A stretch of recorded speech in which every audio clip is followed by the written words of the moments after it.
Parents and guardians might be hesitant to bring up something scary like an earthquake, especially with younger children, said Laura Montoya, owner of the Dandelion School in Brentwood. But, she said, having those conversations is important. If kids have an understanding of what's going on, that really makes a difference on how a disaster might affect them in the short and the long term, and their ability to recover, said Sarah Thompson, Director of U.S. Emergencies for Save the Children. It's important that the information and preparation are age-appropriate. Too much front-loading may be overwhelming for a young child, whereas sanitizing the situation may frustrate older children, Montoya said. Here's a look at how to prepare your children for an earthquake, whether it's teaching them earthquake science with Jell-O or making sure their comfort items are in their emergency supply pack.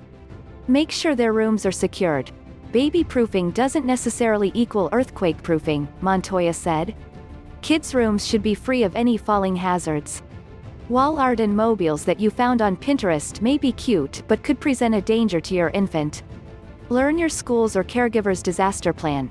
Make sure anyone who is taking care of your child has an emergency plan, Thompson said, because in the event of an earthquake you might not be able to get to your kid right away.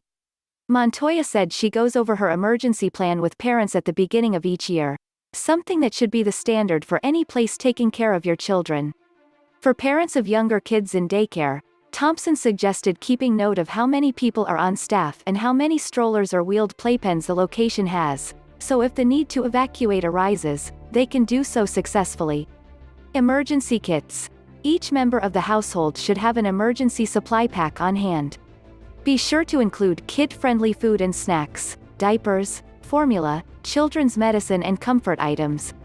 Montoya suggested keeping low-tech toys such as board games at home in case the power goes out.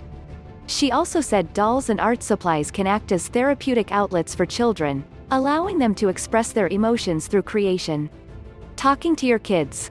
Earthquakes can be scary for people of any age, but Montoya encouraged teaching children as young as 4 or 5 that earthquakes are natural. They get to that questioning phase, and they're really curious about why earthquakes happen, she said, then you can actually teach them science about it. Practice your family's plan at home. Encourage children to be part of the process of choosing a safe space. This can help kids to remember that they need to get to that spot during an actual earthquake. Older kids can be assigned tasks. Montoya said that as she was growing up, each of her siblings had a role for when an earthquake occurred.